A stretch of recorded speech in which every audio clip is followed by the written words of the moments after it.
Swallowed star में कई बड़े बड़े शक्तिशाली पात्र एक एक करके सामने आते हैं। इस बार एंडिंग थीम में बिल्कुल नए विजुअल्स देखने को मिलते हैं।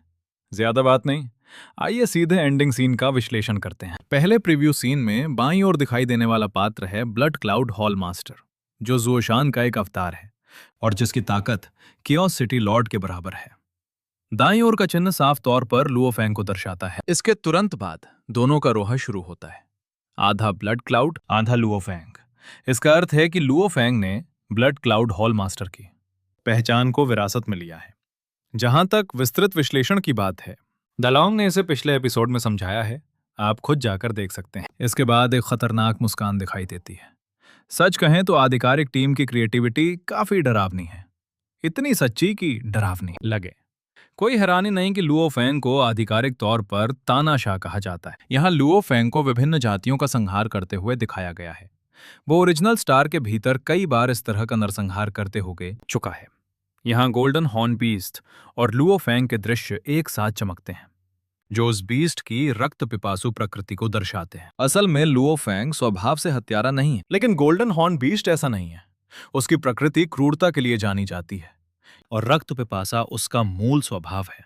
इसलिए जब लुओ फैंग ने उसे अपने अधीन किया तो धीरे धीरे वो उसके स्वभाव से प्रभावित होने लगा।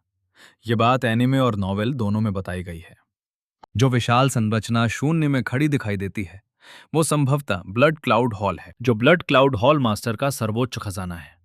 ये एक टॉप टियर उड़ने वाला महल प्रकार का खजाना है, जो हेवनली वुल्फ हॉल से एक स्तर ऊपर है। यहां तक कि ब्रह्मांड के सबसे शक्तिशाली भी इसे नष्ट करना मुश्किल पाएंगे। इसके अलावा ये सैकड़ों अरब किलोमीटर तक फैली काली धुंध छोड़ सकता है, जिससे इसका रूप बेहद भव्य और शक्तिशाली दिखता है। यह सीन संभवतः जाइंट एक्स कॉन्फ्रेंस का है, क्योंकि मूवी में ऐसा मीटिंग केवल वही लोग आयोजित कर सकते हैं, अन्यथा ये किशेन हॉल का दृश्य हो सकता था।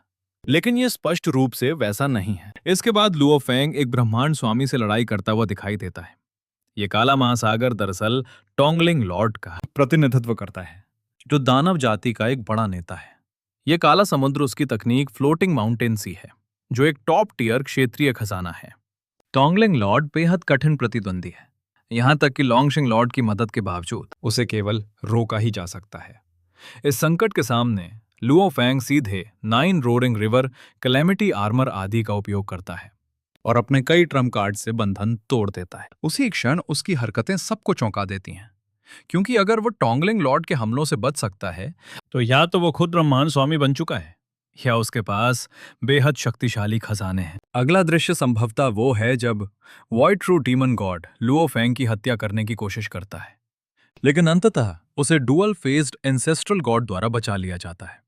इसी कारण मुख्य कहानी में डुअल फेस्ड एंसेस्ट्रल गॉड उसे युआनाओ सीक्रेट रेल्म भेजते हैं और लुओ फैंग बिना हिचक वहां चला जाता है, क्योंकि वो उनका एहसान चुकाना चाहता है।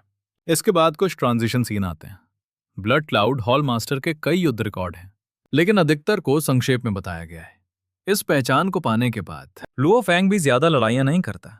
मूवी में वो मुख्य रूप से चेनहुओ लॉर्ड और गैलेक्सी लॉर्ड से लड़ता है। यहाँ चेनहुओ लॉर्ड के साथ उसकी लड़ाई दिखाई गई है। अंत में चेनहुओ लॉर्ड पूरी तरह पराजित हो जाता है। नॉवल में ये लड़ाई काफी सरल थी, लेकिन एनीमे में इसे एक तरफा वध के रूप में दिखाया गया है।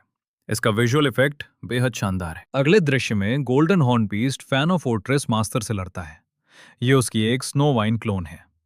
वो लुओ फैंग से किशेन मिरर स्टोन प्राप्त करना चाहता है, लेकिन उल्टा लगभग मारा ही जाता है। हालांकि वो एक ब्रह्मांड अधिपति है, लेकिन वर्तमान लुओ फैंग अब ब्रह्मांड स्वामी से भी नहीं डरता, तो अधिपति से तो बिल्कुल नहीं। इसलिए फैनो फोर्ट्रेस मास्टर का नुकसान होना तय था, हालांकि वो मारा नहीं जाता। इसके बाद बानफू लॉर्ड के साथ लड़ाई होती है। ये छोटे छोटे कीड़े उसी के बुलाए हुए हैं, और जो हरा दृश्य बाद में दिखता है वो ई लुओ वर्ल्ड से संबंधित है। बानफू लॉर्ड के पास 3 स्तरीय योजना थी। पहला, भ्रम के जरिए लुओ फैंग की चेतना को नियंत्रित करना। दूसरा, सीधे आत्मा का विनाश करना। तीसरा, बलपूर्वक उसे कुचल देना। लेकिन तीनों ही योजनाएं असफल हो जाती हैं। अंतिम लड़ाई का दृश्य गैलेक्सी लॉर्ड के साथ है, जिसकी शक्ति कियोस सिटी लॉर्ड के बराबर है। वो अपनी तीसरी और सबसे शक्तिशाली तकनीक का उपयोग करता है, जिसे कहा जाता है रिवर अंडर द नाइट। लेकिन उसका सामना ब्लड क्लाउड हॉल मास्टर से है, 3 हमलों के बाद भी वो उसे गंभीर रूप से घायल नहीं कर पाता। यही थे इस प्रीव्यू के सभी मुख्य बिंदु। ऐसा लगता है कि स्वॉलोड स्टार लगातार हाइप बना रहा है। उम्मीद है कि रिलीज के बाद इसे शानदार सफलता मिलेगी।